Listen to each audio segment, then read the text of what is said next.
Pouvez-vous vous présenter et nous parler de votre rôle dans cette expédition de Comesa?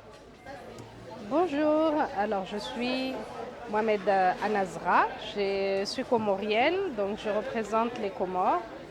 Je suis la fondatrice de la marque Comoros Moringa, une marque de production, de transformation et de commercialisation de produits alimentaires et cosmétiques à base de moringa.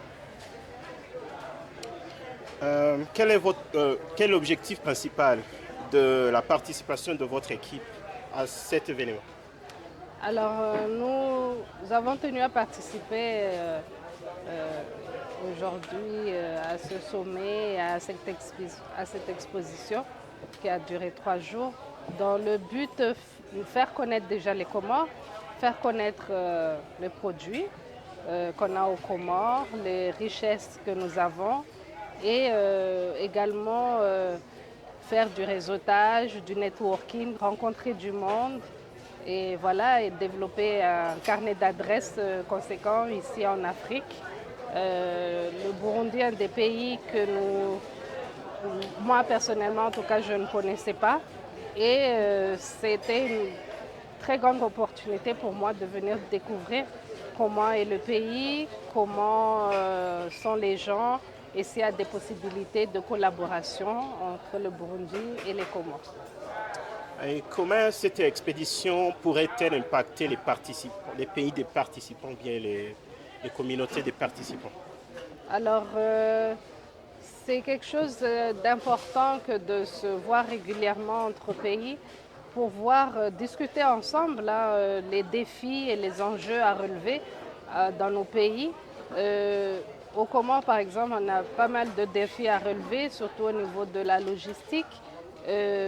Voir ensemble comment ces défis-là peuvent se résoudre en collaborant ensemble et trouver des réponses à ces défis-là et faire des propositions également avec nos chefs d'État et nos ministres pour faire avancer les choses et faciliter vraiment les échanges en Afrique.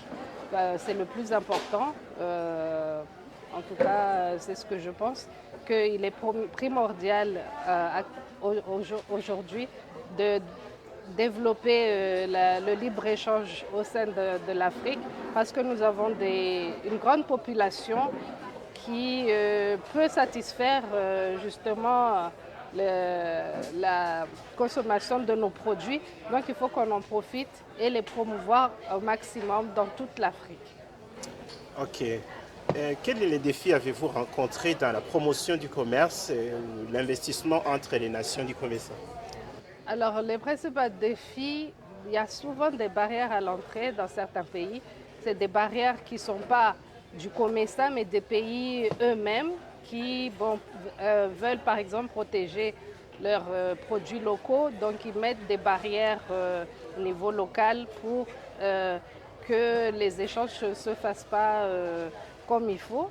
Ça m'est arrivé, par exemple, de vouloir exporter au Kenya et de me retrouver face à plusieurs barrières locales. Ce n'est pas des barrières et pourtant tous ces pays-là sont dans le COMESA et qu'on aurait pu faciliter les choses, mais il y a tellement des exigences qu'au final ce sont des barrières à l'entrée au sein du Kenya. Donc je trouve ça dommage et c'est un des défis vraiment qu'il faut relever.